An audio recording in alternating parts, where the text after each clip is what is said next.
Now, no self-respecting, overly superstitious sports fan wants to take a scoreline for granted at any point of a match. But on this occasion, being ahead by 28 points to 5 with half an hour left in the clock, it was bound to make the Leinster coaches start to think less about their on-field personnel for this particular day and more about who is going to be available for the weeks ahead. Much has been said about the size of the playing squad at the disposal of Leo, Stu, and co. But with only 2 real trophies on offer every season, the way the calendar works out, it can make a real juggling act out of selection, especially when new injuries come to light. So starting with Leinster's task for this particular match, Keeno, how did they go about it?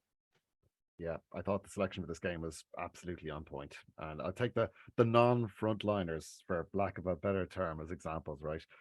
Sharks' biggest weapon that they brought for this game and that was available to them for this game was the front row.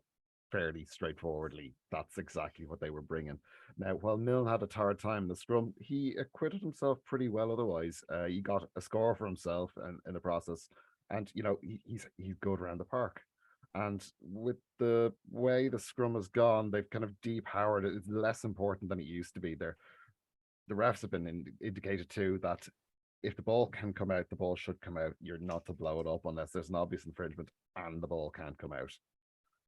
It's not a penalty machine. It's a platform to restart the game, and that's how it should be.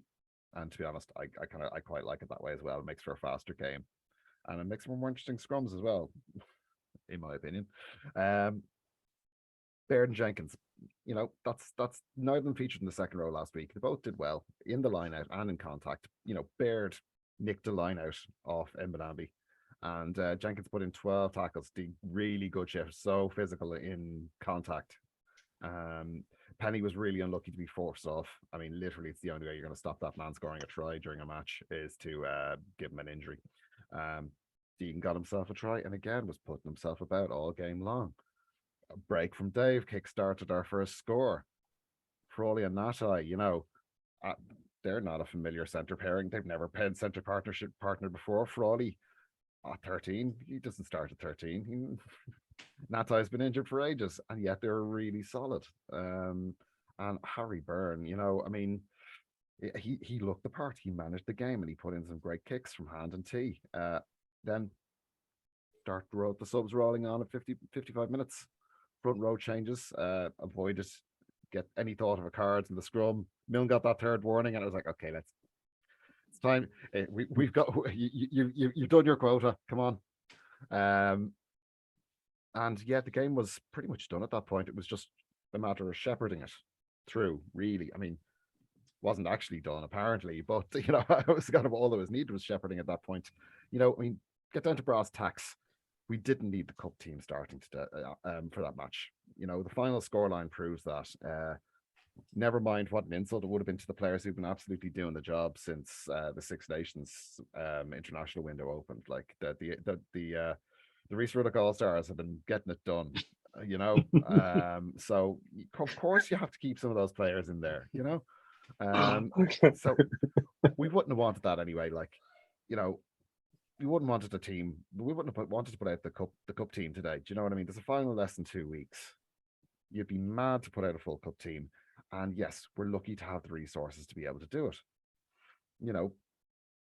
Despite that scoreline, Sharks have enough power, enough quality to be able to punish you, give them space to do it. So I thought the balance to manage that.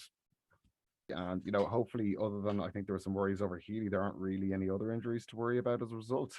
So, balance is so important to challenging in 2 competitions at once. And as the South African sides are discovering this season, being in 2 competitions at this level is hard.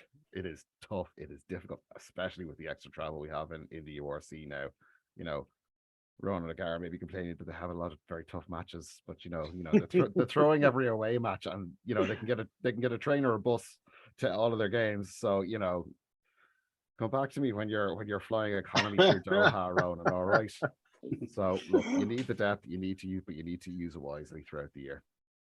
Absolutely. Yeah. I mean, we always try to anticipate the Leinster squad, but I think for the whole season, I think this particular one, given what happened last week and what's coming and all that stuff, I think this particular selection was the most hardest to predict, I suppose, because they had a lot of moving parts, and like you say, they really got it on point. But of course, Keego, squad selection isn't just a challenge in May with the November internationals and Six Nations. There's a lot of moving parts to consider right throughout the season, isn't there? Absolutely, 100%. And the beauty of this selection was, as Keeno was talking about, there's a lot of kind of, I didn't think that was an idea or whatever it was. And everyone is ready to sit in. Everyone is ready to rock and roll. Everyone is still playing for a spot. You don't get out of a team, but you may get into a team. And players are looking at it that way. Certainly, you look at the meters in Larmer's boots over the weekend, and you kind of go, look, he wants that seat on the plane. And you know, Frawley getting in there at 13 is another string to his bow. He kind of goes, you know, he can. It's only front row he can't do, and I'm not saying that to make him do it. He's done everything else, and you kind of go, wow, like Jimmy O'Brien's the same. So, you know, the lads over the last years, I know there's a lot of selection there, but I keep saying it. We've got to remember the bad times to appreciate the good times. This didn't happen overnight. This didn't even happen in 2008. Like this is a long-term plan, and it's not just money that buys this. It's cohesive coaching from top to bottom.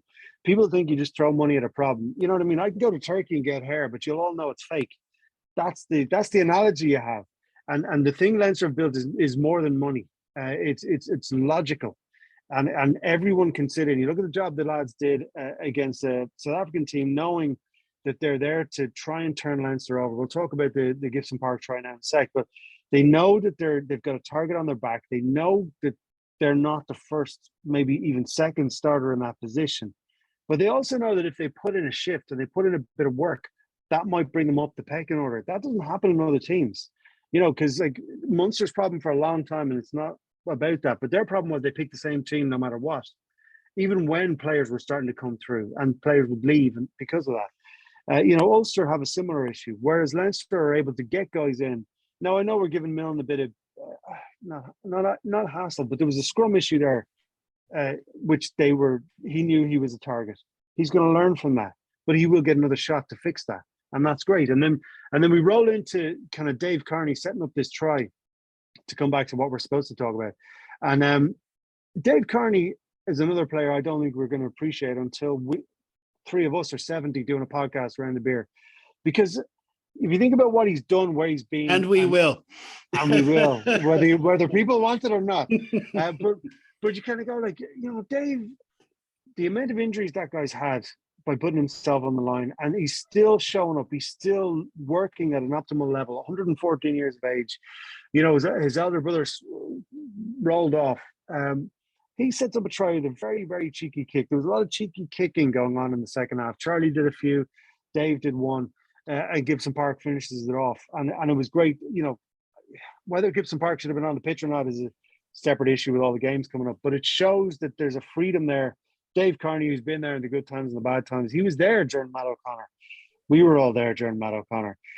He's still there. He's still being positive, and he's still ready to try new things. You know, you can teach an old dog new tricks. And Dave Kearney was at Crufts the other night. Yeah, it's very true. Yeah, it's what you're saying about cohesion is the thing. I mean, Kino mentioned earlier on about a line out just before the Doris try, and he just said like Penny was the link man from the line out from the dummy maul out to the backs, and that's usually the Vanderfleer role. And these players can just come in and do those things, and that's the way they've set up the club. So you can tell that. And also they have these plans for blocks during the season as well. You know, you have the first block of the season where we're not going to get too many internationals and they're just being fed back into the team. But it's not like chopping and changing every week, even with the squad. They're looking at it, and there's a team for during the November internationals. There was that block during the Six Nations where there was 4 games. And the players coming in and out of the squad as well, but still very much the same lineups for those 4 matches, very similar squads. And like you say, Dave Kearney himself was very handy for that little block as well. And then of course, as Kino said, the Reese Reddick All-Stars, which I think comes with a TM automatically up beside it, as you're saying it, for those South African tours.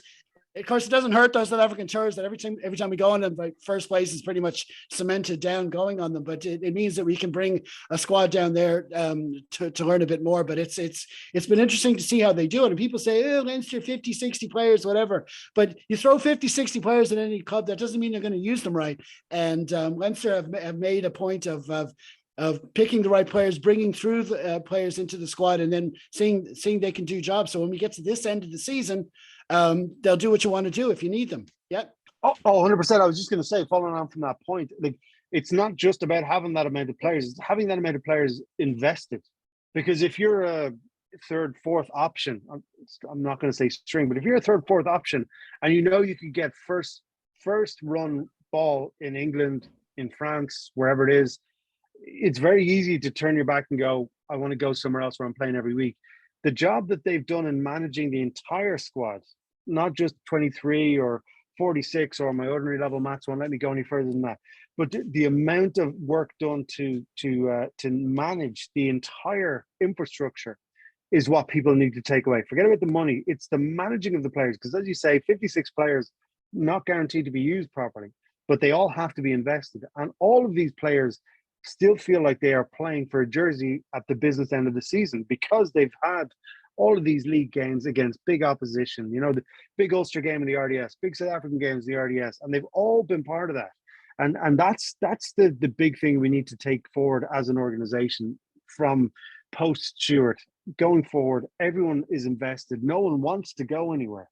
And that's why you look at the end of the season where all the teams are releasing players who are going from the squad. There's no one who wants to leave Leinster. And even if they are a fourth, fifth option, they don't want to go anywhere. It's the best ball they're going to get.